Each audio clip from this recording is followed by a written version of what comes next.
Everybody loves to be right, and a lot of people feel right after the Arizona Cardinals stumbled on Monday Night Football. We'll give our final thoughts on the letdown that was in prime time. Plus, we'll get into the Arizona Cardinals' next opponent. Dare we throw the word trap around? It's Locked On Cardinals. Bo and Alex hanging out with you on a Wednesday edition of the podcast.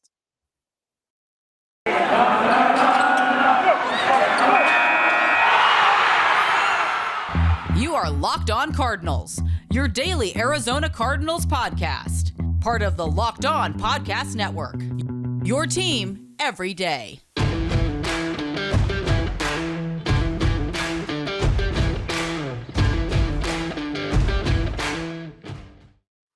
What's going on? Rise up, Red Sea. Bo Brack, Alex Clancy, Locked On Cardinals, part of your Locked On Podcast Network, your team every day.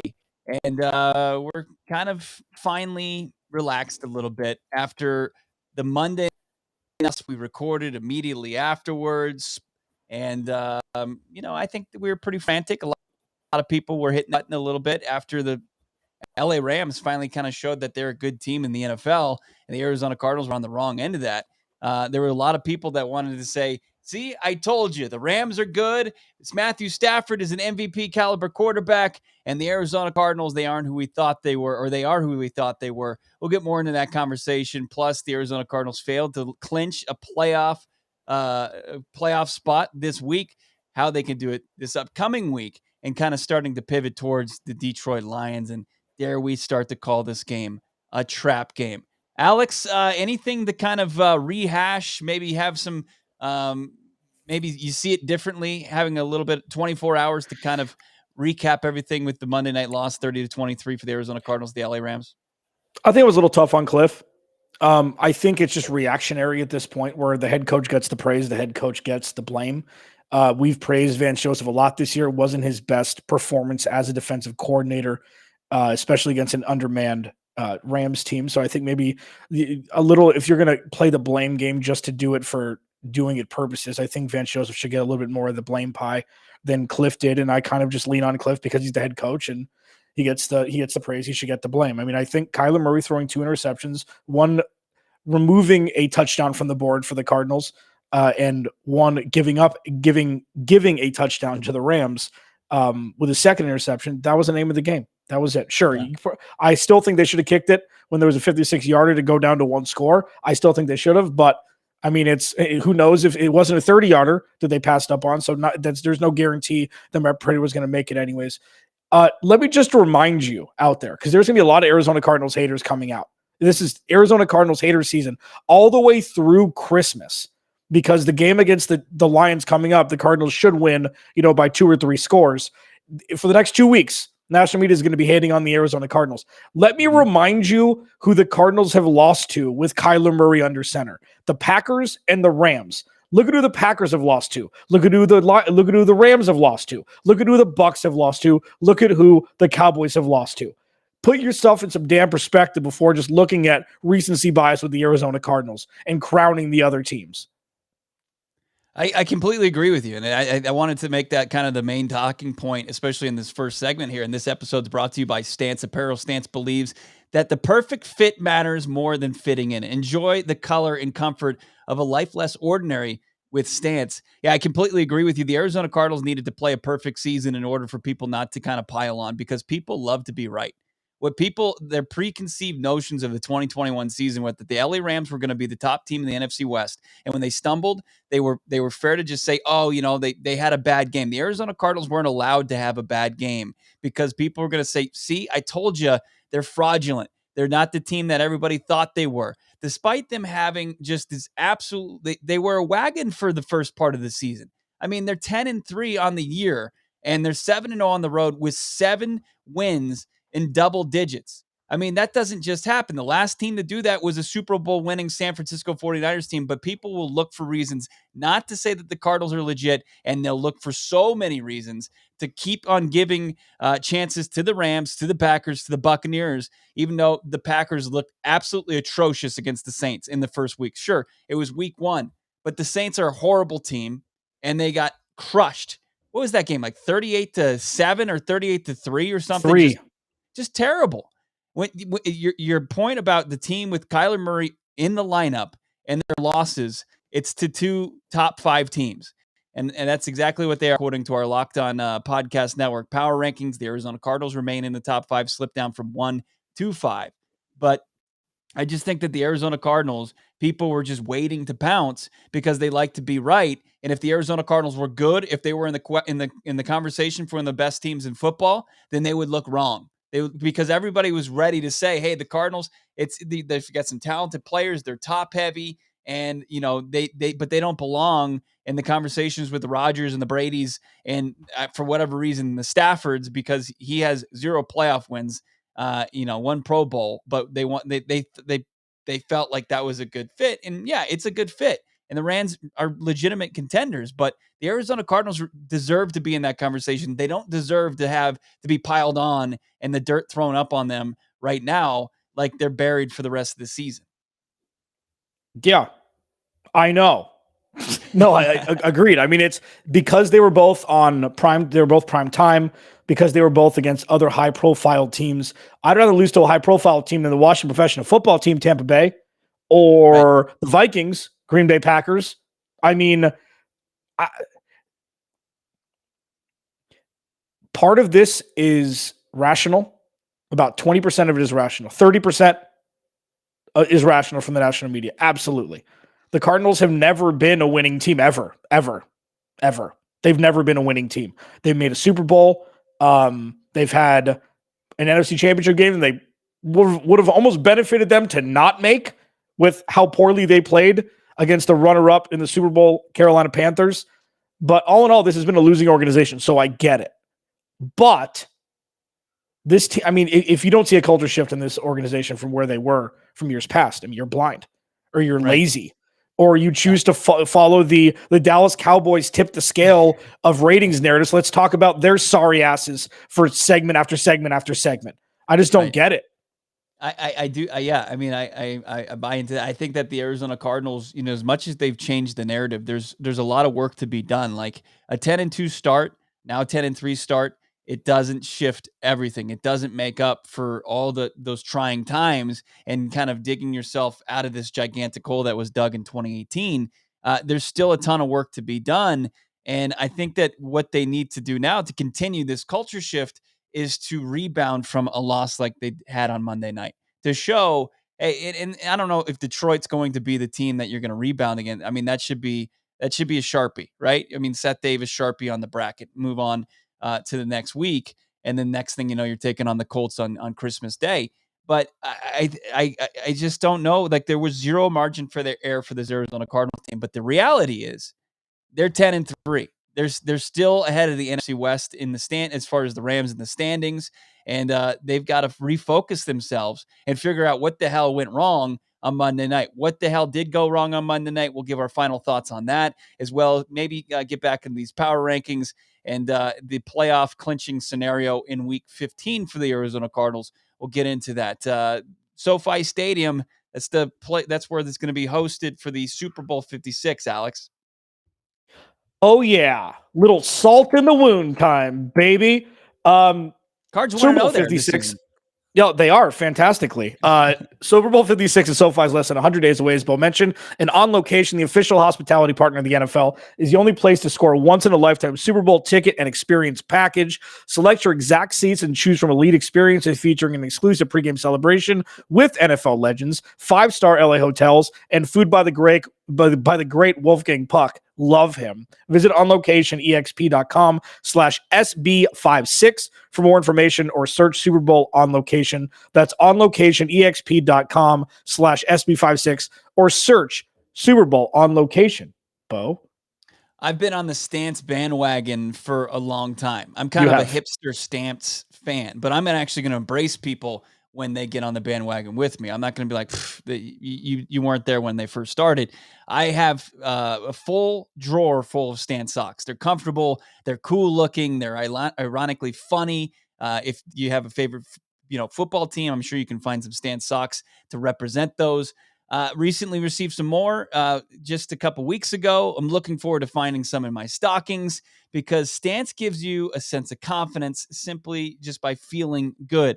I've just been hearing a lot about Stance apparel lately. We've been talking about it on this podcast, rightfully so, especially because they launched a new line of active apparel. Plus, it's holiday gifting time, and Stance is the coolest gift you can give. It's just, Stance is a different style. It's a different fit, and it's all, getting rid of the old, boring socks. You can actually give socks as a gift this holiday season and not be lame for it, because Stance is just unbelievable. I've got Wu-Tang Clan, Wu-Tang. I've got some Batman ones, Goonies, Never Say Die, Star Wars. I'll pass on that. The Office, I've been on an Office kick. Who doesn't love Dwight Schrute or Michael Scott? And who doesn't love them on your feet? They're comfortable, and Stance, I wear them all the time. They're soft, they're comfortable, and Stance believes the perfect fit matters more than just fitting in. Those who feel good do good. Go see for yourself. Register for an account at stance.com. Get 15% off your first purchase. Use the promo code Locked On at checkout to apply. Enjoy the color and comfort of a life less ordinary with Stance. I really believe in Stan. I do. And I believe in... and that's a live read right there. That's a live read in the heart.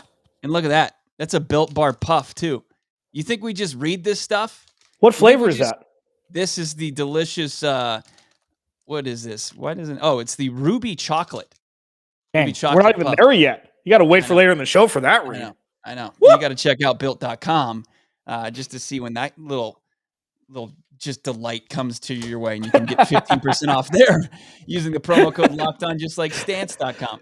Well, Brack, Alex Clancy hanging out with you here, Locked On Cardinals. Please follow along on Twitter at Locked On AZCards. We're almost at 2,000 subscribers on YouTube. Appreciate everybody that's subscribed, everybody that's comments and is in the live chat when we premiere episodes every morning at 10 a.m.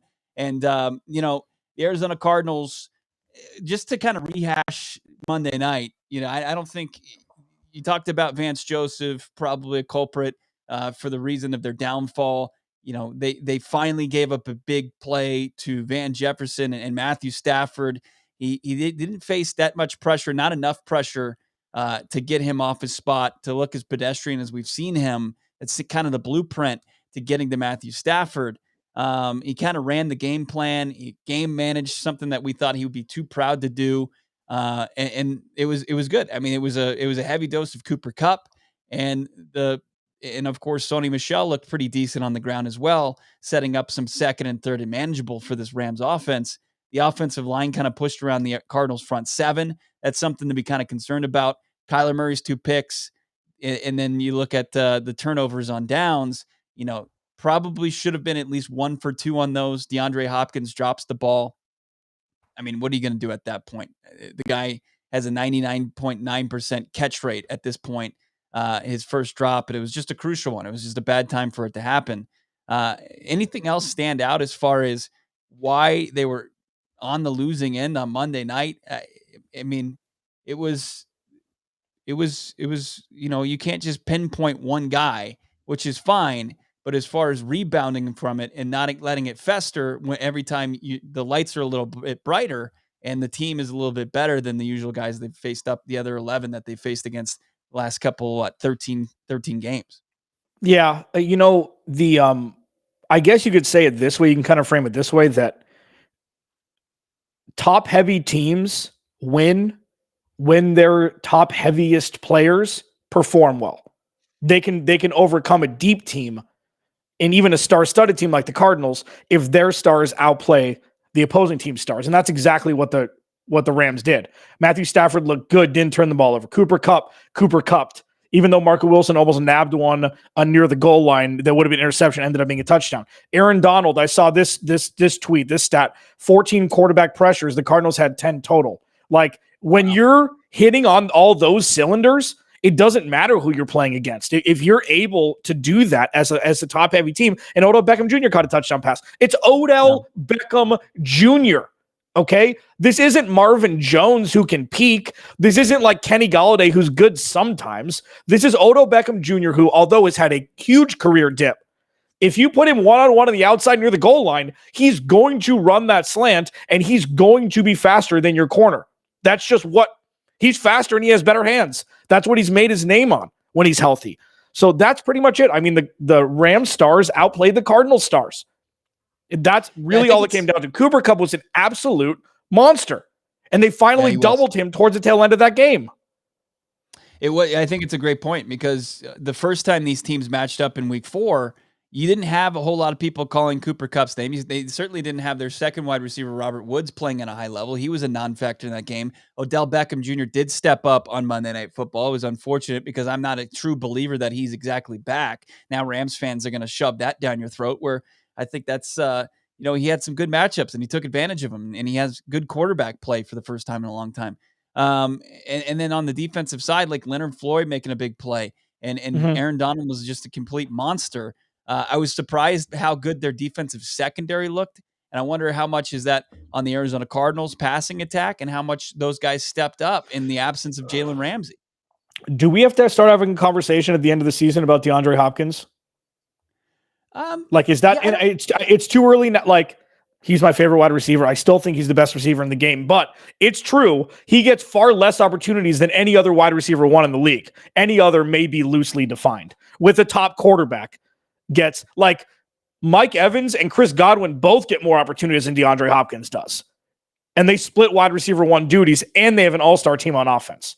I know they throw the ball a lot more. They run a lot more plays, it seems like, but man, DeAndre Hopkins should be getting 10 targets a game. So I wonder if this is injury. I wonder what this is. But when does the conversation start? I'm not saying it should. I love DeAndre Hopkins. I still think he's going to be great and is great. But is there a tipping point? Yeah, I think that there's a rapport, obviously, between guys like Aaron Rodgers and Devontae Adams. And DeAndre Hopkins had it with Deshaun Watson. There just seems to be something a little off, and it might be rust. It might not be, the fact that both of them missed 3 weeks in Kyler Murray and DeAndre Hopkins. But I just haven't seen that, that connection. Sure, they had the Hail Murray, right? And they've had great games between the last 2 seasons, but you don't see week in and week out like you see from, the Peyton Manning, Marvin Harrisons of the world. And that's an absolute, those are very, elite groups. As far as the duos that you outlined there, Gronk and Tom Brady. But the talent's certainly there. I don't know what it is. Even without Jalen Ramsey in the lineup, DeAndre Hopkins has struggled, it seems like, against the Rams. He hasn't had a whole lot of success against them, and it just continued Monday night. Now, he did kind of wallop his head on the turf on Monday Night Football. What's the latest on that we're hearing from our reporters on DeAndre Hopkins? Well, yeah, so this is from Josh Weinfuss. We're recording this on Tuesday. Okay, we don't say it a lot. We like to do the imagery of recording every day. Sometimes we do, sometimes we don't. Josh Weinfuss from ESPN, friend of the show, just tweeted out, Cliff Kingsbury said DeAndre Hopkins is getting an MRI today on his leg, not on the back of his head. The injury is to his leg. Just found that was about 4 minutes ago on Twitter from when we're recording this. So yeah, I don't know what that means. I mean, getting an MRI is this could become very grave very quickly. It could. Yeah, I mean, Weinfuss heard from Kingsbury the night before saying that the late game injuries to Connor and Hopkins shouldn't be that serious. So hopefully this is just precautionary. I don't know. I mean, talk about a week if you need an extra week for DeAndre Hopkins, the Detroit Lions coming up. But man, that would be a brutal hit if he misses significant time. Yeah, it would be. I mean, and then they've been so lucky for so long they've been lucky in the fact that Kyler Murray came back healthy and there was nothing severely wrong, and they were also able to sit him for a month, and they went 2-1, and their bye week was sandwiched in between. The NFL season is a long journey, and hopefully they'll be able to kind of tiptoe around any sort of actual structural damage for DeAndre Hopkins. But at this point, we don't know. Yeah. I mean, to think that a guy like Antoine Wesley, who's had a couple flashball moments this season, it's not even close to the same guy that DeAndre Hopkins is. AJ Green would remain on the outside, but you need guys like Christian Kirk and Rondale Moore to step up. Rondale Moore is one of those guys that you see him each and every game. They try to put the ball in his hands and still has been slow to get going. He had 2 rushes for 11 yards. He had 3 catches for just 5 yards. Zach Ertz, you'd love to see him get more involved. If there's any potential of DeAndre Hopkins missing time, it's going to be important for all of those guys to step up. I showed you the Built Bar. True believer in these things. Unbelievable. Ooh. I was feeling under the weather. It was one of the only things that sounded appetizing to me, and I wasn't going to just put some crap in my body. It's a Built Bar. It's where healthy and it's tasty. It's where those worlds collide. And this holiday season, grab the protein bar that tastes like a candy bar, even better than a candy bar. Built Bar. It's filled with so much holiday goodness, rich with decadent flavor. Look at that. It's the same one I had, covered in chocolate, amazingly low in calorie, sugar, net carbs, and fat, but high in protein. You get the best of both worlds, delicious and healthy. So many flavors, you'll have a hard time choosing. Will you have raspberry, mint brownie, cherry or double chocolate, cookies and cream, or peanut butter brownie? Right now, go to the website. Save yourself some cash when you get the best stocking stuffer available, Built Bar. Go to built.com. Use the promo code LOCKED15 for 15% off your order. That's the promo code LOCKED15 for 15% off at built.com. I saw the owner of Built Bar on Real Sports episode recently about how he hooked up the walk-ons on the BYU football team with pretty much paid for their schooling. So you got your scholarship players making the NIL money, and then you have the guy picking up the tab on those guys to go to school and focus on their studies, and of course making the Cougars a good football team. Just a pretty cool segment. And it's the ever changing college football, college sports world with the NIL laws. But back to this with the Arizona Cardinals, DeAndre Hopkins, according to our guy Josh Weinfuss, is getting an MRI. Was it today that he's going to get it? On Wednesday, he'll get the MRI. We'll know more about Nuke, and hopefully he won't miss too much time. Jared Goff looming 7-1 against the Arizona Cardinals. We've seen better play from the Detroit Lions, but this game, a 1-win Lions team can't be dressed up as a trap game no matter what. Yeah, I know. I mean, this is like, I've talked about this and I'll continue to remind people, like, every week has been a litmus test for this team. And it's never becoming more and more true as we get down the stretch. Because if you look at it, after Sunday, assuming the Cardinals get a victory, everybody stays healthy, let's just look forward quickly because we're not playing the game. Mm-hmm. They will most likely have 2 primetime games out of their final 3 games. They've got Christmas Eve. They got Christmas night against the Colts, and you can almost guarantee Jerry Jones will rip that game and tell whoever he has to say, put that in the Sunday night game instead of the Packers and Vikings. I don't know if Fox will give up that game because that's going to be their Joe Buck game, but if Jerry Jones has any pull, that's going to be a Sunday night football game. The best high school football player in the state of Texas history going to play the Cowboys with a fully healthy, Cowboys team with, playoff implications on the line. Ain't no way that's going to be played in the morning slate. There's no way that's going to happen. So if the Cardinals can get a win on Sunday against Detroit, then you can buckle up for full-on redemption for the rest of the season. 2 out of 3 home games, 2 most likely prime time, and the final one against the Seahawks to probably, put the Cardinals in whatever playoff position they're going to be in. So they have plenty of time to completely recover from what's happened with Green Bay Thursday night and the Rams Monday Night Football. What the hell's going on at home? I don't understand. Like you mentioned, they've got the next 2 of the 3 after that at home. It's just like people are starting to be like, well, it's like they'd be better off on the road at this point. I mean, they're gonna visit the Lions. That should be win number 8 on the road, and they have to figure out how to win at home. And I don't know if it's a lack of focus. They just figure like, hey, we'll just survive on the home field advantage. And you've seen bad turnovers at home, but you don't see them that often on the road. I don't know. I think this team needs to somehow figure out it, because it wasn't like the Red Sea wasn't involved. They were loud. They were raucous on Monday Night Football. You saw each and every time they panned the crowd. It was filled with Cardinals fans and not Rams fans. So yeah, I don't know what it is about the inability to win home games. You can't finish the season 500 at home. You just got to figure out a way to do it.